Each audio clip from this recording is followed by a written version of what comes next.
사도행전 5장 25절 26절을 먼저 보겠습니다.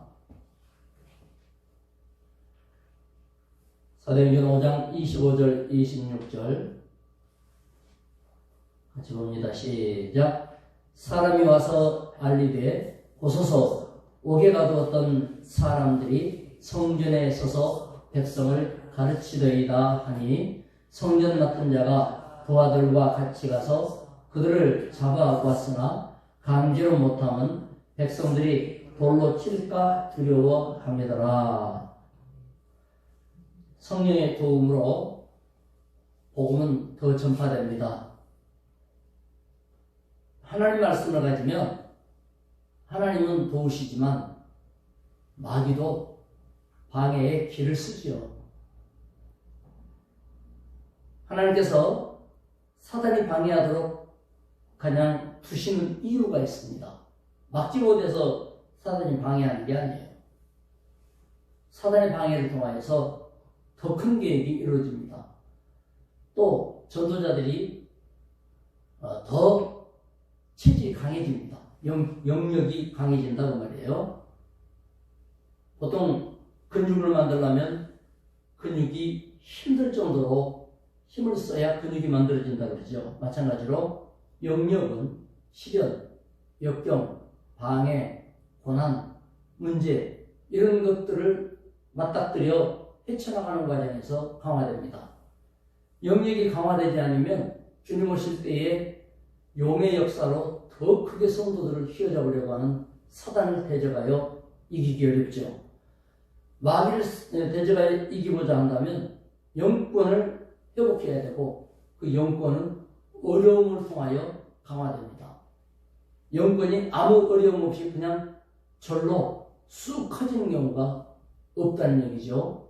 아니 글씨 연습 안 하고 어떻게 글씨를 잘 쓰겠어요? 힘들게 연습해야 되는 겁니다. 그래서 사도들이 옥에 또 갇히게 된 거예요. 옥에 갇혀서 정말 얼마나 이 방해자들이 예수 십자가에 못 박여 죽기를 결정한 그 자리에 그 재판 아닙니까? 하나님 말씀 듣는 게 사람 말 듣는 것보다 옳지 않냐고 막 따지던 이 사도들이 또 갇힌 거예요.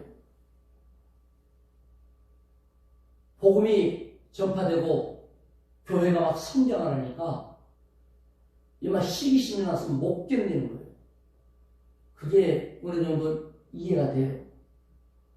우리는 올바른 교회인데 이단들이 잘 된다는 걸 쳐다보면 속에 막 분이 일어나거든요. 그런데 이단들이 우리 하나님의 이 교회들을 쳐다보면서는 굉장히 분이 날 것 같아요.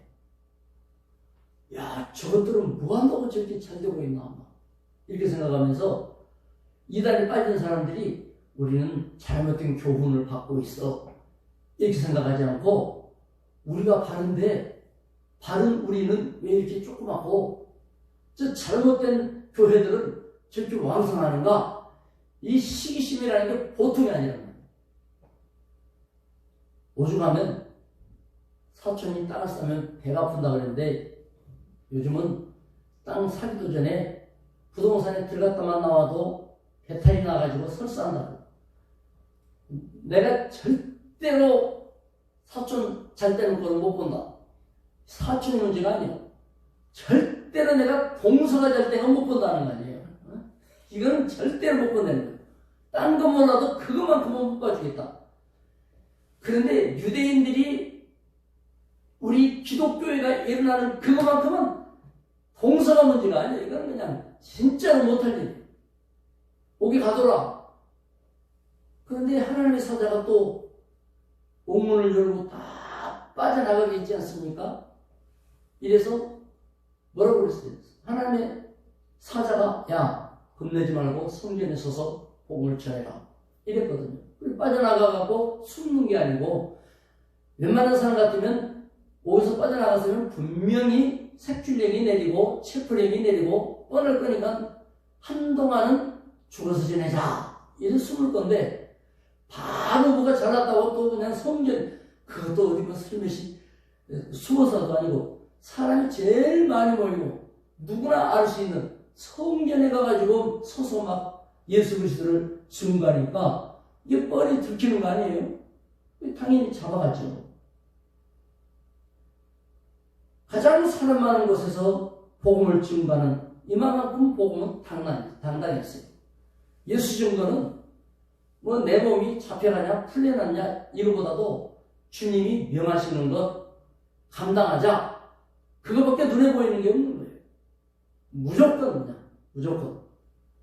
애들이 공만 쳐다보고 차가 오든지 말든지 공주스러 가다가 다치는 경우가 얼마나 많습니까? 우리 어릴 때도 생각해보면 찻길에서, 그때는 차도 많지도 않았고 무슨 찻길이 아스팔트 길도 아니고 이랬는데도 그런 얘기를 교장 선생님이 하면서 조회할 때 절대로 공차서 찻길에 갈 때에 주스러 막 다니지 말라는. 여러분, 그런데 사도들은 그런 게 문제가 아니에요. 복음만 쳐다보는 거예요. 복음만 쳐다보니까 물이 더 뛰어들잖아요. 베드로가. 그러다가 엉뚱한 데 쳐다보니까 물속에 빠져들어가고. 우리는 예수만 봐야 돼요. 복음만 봐야 돼요. 주님이 기뻐한다, 그것만 쳐다봐야 돼요. 이거 내가 뭐 힘드냐 좋으냐 시간이 있냐 없냐 이것도 눈에 안 뵈고 그냥 복음만 눈에 들어와야만 일이 될까 말까. 그런데 이들이 다시금 사도들을 잡아가는 거 아닙니까? 이렇게 한마디로 말하면 밀고 땡기기가 지금 계속 밀당이 일어나는 거예요. 복음과 반대 세력, 성령의 역사와 사단의 역사의 밀당. 왜냐하면 새로 생긴 교회가 지금 세계로 퍼져나가야 될 첫 단계이기 때문에 이 첫 단추를 잘못 끼게 만들자 하는 쪽하고 이 첫 단추를 제대로 껴야 된다 하는 쪽하고, 근데 어차피 뭐예요? 사람 통해서 한다. 그런데 복음 가진 자는 힘없는 사람들, 아무런 권세 없는 사람들, 반대자들, 목숨을 쥐락펴락할 수 있는 권세자들, 이 세력이 막 붙었는데, 아니 이게 막 붙을 세력이나 됩니까? 아무것도 아니에요. 그럼에도 하나님은 이와 같은 영권으로서의 역할을 할 수 있도록 도우셨기 때문에 우리는 교회가 편하지 않느냐, 내가 무슨 형편이 좋으냐 나쁘냐, 그보다 더 중요한 것, 성령의 영권을 여러분이 믿으시기 바랍니다. 그러면 밀당할 수가 있어요. 밀당할 수가 있어요. 그래서 줄다리기 할 때 하는 얘기가 뭐냐면, 잡아당길 때 팍팍 잡아당기면서 조금씩 먹어 들어가요. 조금씩 먹어 들어가요. 우리는 한꺼번에 안 돼도 괜찮아요. 그냥 1cm, 1cm 먹어 들어가서 성도들의 마음이 죽기로 돌이킬 때까지 끊임없이 주의 일을 감당하는 역사가 일어날 줄 믿습니다. 자, 그 다음 마지막에 41절, 42절 한번 봅시다. 41절, 42절 시작. 사도들은 그 이름을 위하여 능욕받는 일에 합당한 자로 여기심을 기뻐하면서 공회 앞을 떠나니라. 그들이 날마다 성전에 있든지 집에 있든지 예수는 그리스도라고 가르치기와 전도하기를 그치지 아니하니라. 다시 붙들려갔죠. 대제사장이 묻습니다. 아니, 분명히 옥문이 잠겼고 자물쇠도 그대로 있고 쇠사슬도 그대로 있는데 어떻게 빠져나갔냐? 우리가 그 마술을 볼 때 보면 그대로 묶어놨는데 어떻게 빠져나갔느냐 이거예요. 아무도 그것을 이해할 수가 없는 일 아니겠어요? 사도들이 초자연적인 방식, 기적으로 지금 일이 일어난 거 아니에요? 그런데 기적이 일어난 일은 관심이 없고 신문의 핵심 내용은 1차 신문 때 체포했을 때 예수 이름 쓰지 말라고 그랬지. 예수 이름으로 복음 전하지 말라고 했는데 왜 또 그 이름 사용하는 거냐? 뭐 때문에 예수 이름을 갖고 자꾸 백성들을 현혹시키느냐? 이렇게 위협을 했어요. 빠져나간 것에 대한 궁금증과 두려움이 있으면 그 문제에 대해서 마음을 쏟으면서 이건 사람이 하는 일이 아니구나. 하나님이 하셨구나. 이래서 자기도 또 하나님 부르니까 하나님하고 우리한테 뭐 문제가 있는 건 아닌가? 이런 생각을 할 만도 하건데 이들은 그와 같은 생각을 하지 않았습니다. 사도들은 전과 같이 말합니다. 하나님 앞에서 너희 말 듣는 것과 하나님 말 듣는 것 어느 것이 옳은가? 스스로 판단해봐라. 뭐 당연한 답 아니겠습니까? 종교 지도자들이 죽이려고 살인과 등등할 때 현명한 스승이라고 알려졌던 가말리엘이 나섭니다. 당시에 율법 학교가 있었는데 가말리엘 학교가 있었고 그 다음에 힐렐 학교가 있었고 샴마이 학교가 있었어요. 세 분 중에 가말리엘이 제일 존경받는 분이었는데요. 그 가말리엘의 학교에서 율법을 배운 분이 바울이에요. 그러니까 바울의 스승이 나선 거예요. 이때까지 바울은 젊은 납교로서 아직 성경에 활동하고 있지 않지만 이제 사도행전 9장쯤 되면 나오기 시작하죠. 이 가말리엘이 나타나서 하는 얘기가 뭐냐면 이 사도들 함부로 하지 마라. 그래서 역사적으로 두 가지를 이제 들면서 이제 설명을 하는 거예요. 옛날에 드다라고 하는 선동자가 나타났는데 다들 하나님이 저와 함께한다. 혹시 메시아 아닌가 했을 때 어떻게 됐냐? 결국은 죽임당하고 흩어지지 않았냐? 모든 일이라는 게 그런 거다. 하나님이 개입하셔가지고 일을 하실 터인데 주님이 그 일을 주장하신다면 우리가 막을 수 없는 거다. 막으면 하나님을 대적하는 것이니 해가 되지 않겠냐? 또 하나님이 역사하시지 않고 사람으로부터 나타난 일이라고 하면 우리가 아는 그런 이런 사건들과 같이 뭐 되는 것 같으나 좀 지나보면 결국은 무너지지 않느냐. 그러니 경거망동 하지 마라. 이래가지고 사도들을 해치지 못하게. 그럼 가말리엘은 백성들에게 존경받는 율법 스승이기는 했으나 그리스도인이냐? 아니죠. 그들 속에 바리새인들이었죠. 그런데 한마디로 말하면 독일군 속에 유대인 돕는 사람들도 있었잖아요. 이런 일이 벌어진 거예요. 참 기적이 일어난 거죠. 공산당원이 6.25 때 한국 사람 보호하는 시기라면 있을 수 없는 희귀한 기적이 벌어진 거죠. 확률적으로 거의 어려운 일들. 우리는 계산상으로 도저히 답이 안 나오는 일들이 많잖아요. 어떻게 해야 될지 모르는 일들이 있단 말이에요. 그런데 여기 보면 그런 일이 아무렇지도 않게 버젓이 일어나요. 왜? 복음에 완전히 녹아있는 사람들, 그 복음의 열정 덩어리들을 하나님이 지키시는 거예요. 예수밖에 모르는 이들을 하나님이 지키시는 거예요. 그렇기 때문에 어떤 고난을 받더라도 복음 전파를 쉬지 않는 이분들이야말로 하나님 앞에서는 최고 복을 드리고 축복하는 성령의 역사가 아니겠어요? 그래서 진정한 전도 심정을 가진 사람은 존귀하고 복되고 소중한 사람들이에요. 전도에 대한 열정과 의욕을 갖고 있으면 그가 하는 무슨 일이든지 간에 전도와 연관이 되어보자 애를 쓰지 않습니까? 그러다가 그걸 뭐 이렇게 장애에 맞받아치기도 하고 협조를 해주면 좋은데 협조는 그냥 방해받기도 하고 말이죠. 오히려 안 하면 문제가 없는데 복음 전파한다고 움직이니까 더 고통스럽고 수고롭고 헛된 일 같은 일이 막 벌어지기도 하고 그러죠. 그런데 그게 뭐예요? 하나님의 눈에 드는 거예요.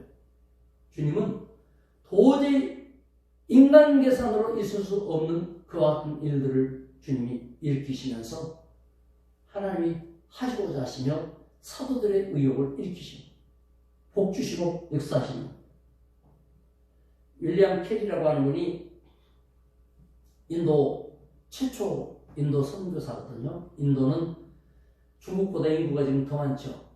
대부분이 이제 힌두교, 무슬림 이런 쪽이지만 인도 기독교인들은 굉장히 믿음이 좋아요. 그래서 공격당하기도 하고 한 마을 전체가 기독교 마을도 있고 그래요. 그런데 마을이 불태워지기도 하고 이런 핍박 속에서도 굉장히 믿음이 좋아요. 저도 인도의 목사님 서울에 왔을 때 이렇게 제가 영광교회 있을 때 보면 그 인도 목사님들 하얀 옷 입고 있잖아요. 굉장히 믿음이 좋고 철두철미해요. 그런데 거기에 복음을 전도한 최초의 선교사가 윌리엄 캔이거든요. 그런데 이분이 복음을 전하기 위해서 얼만큼 인도를 열심히 연구를 했던지 1812년으로 조사가 됐는데요. 그때 인도에 그 여러 가지 언어들이 많잖아요. 벵골어로 신약 성경을 번역을 하고 또 타블로 문법책을 만들고 이렇게 해서 성경을 전파하기 위해서 국어를 연구했다고요. 우리나라도 원래 한글은 띄어쓰기가 없었어요. 그냥 아버지가 방에 들어가셨다 나오셨다 또 들어가신다 뭐 그냥 쭉 이렇게. 그런데요, 선교사들이 도대체 한국말 이해할 수가 없는 거야. 이게 앞말 뒷말이 연결이 되어 있으니까. 그래서 선교사에 의해서 띄어쓰기가 최초로 만들어졌어요. 그래, 띄어쓰기 원칙을 얼마나 한국 문법을 연구를 많이 했던지 단어와 단어를 띄어쓴다 이렇게 된 거 아니에요. 그래가지고 한국말에 띄어쓰기가 나왔고 그 다음에 독립신문 주시경 선생이 독립신문을 발행했다 하지만 최초의 독립신문은 선교사들이 먼저 시작을 했죠. 그래서 선교사들이 했던 거를 주시경 선생한테 이렇게 넘겨주고 이렇게 됐던 것인데, 여러분 그 나라 언어 발전에는 선교사가 굉장히 도움을 주는 거예요. 20년 동안 노력을 해서 신약 성경을 번역을 하고 그 다음에 저걸 했어요. 단어 사전을 만들었어요. 불러갖고 다 타버렸어요. 어떤 생각이 들겠어요? 그때 무슨 뭐 컴퓨터가 있는 것도 아니고 다 타버렸어요. 종이에다 적어놓고. 그래서 어떤 일이 벌어졌냐? 무릎 꿇고 감사의 예배를 드렸어요. 하나님 아버지, 20년 동안 노력했는데 타버렸는 것도 하나님의 뜻인 줄로 압니다. 하면서 하나님의 더 나은 계획을 이루실 줄 믿습니다 하고 눈물로 기도하고 예배드렸는데, 이게 이제 영국에서 파송한 선교사니까 영국으로 소문이 났어요. 그래서 신문에도 나고 이런 일이 벌어지니까 영국 사람들이 얼마나 그때 선교 열정이 불붙었습니까? 영국이 뭐 대단했었죠. 그런데 여기저기에서 사람들이 나서면서 선교에 헌신하겠습니다 하는 사람들이 3,000명이나 나타났어요. 3,000명. 그래서 엄청난 인원들이 확보가 되고, 그리고 그 분야의 전문가들이 확보가 되면서 2년이 지나지 않아 이 타버린 모든 걸 전부 복구하고도 훨씬 나은 책들을 만들어가지고 하게 됐어요. 역경이 있죠. 시련이 있습니다. 그러나 그게 끝이 아니에요. 그게 시작이에요. 힘들 때 하나님 왜 이렇게 힘들게 하셔? 하나님이 멋진 거 한번 보여주시려고 그러는 거예요. 그때 흔들리지 않아야 돼요. 바울 사도와 같이 또는 베드로 사도와 같이 용기 있게 해야 돼요. 하나님 뜻에 합당한 것이 옳은 것이지 형편에 따라 당신들 말 드려야 되겠느냐? 이게 옳은 게 아니잖아요. 확실하게 믿음에 서 있으면 성령이 돕습니다. 주님 앞에 보배로운 하나님의 기적의 주인공, 하나님의 사랑받는 자들로 부족함이 없도록 복 받으신 줄 믿습니다. 기도합시다. 하나님 아버지 감사합니다. 사도들을 통하여 우리에게 보여줍니다. 막 일어난 교회가 거대 세력, 오랜 세력들과 대치되어 있는데 우리 하나님 의논해 가면서 사정해 가면서 협상하지 않고 주의 능력과 권세를 돌파해 나갔습니다. 믿음은 타협이 아니라 믿음은 세우는 것이며 뿌리를 내리는 것이며 열매 맺는 것입니다. 오늘도 함께하여 주시옵소서. 예수님의 이름으로 기도드리옵나이다. 아멘. 각자 기도하시기 바랍니다.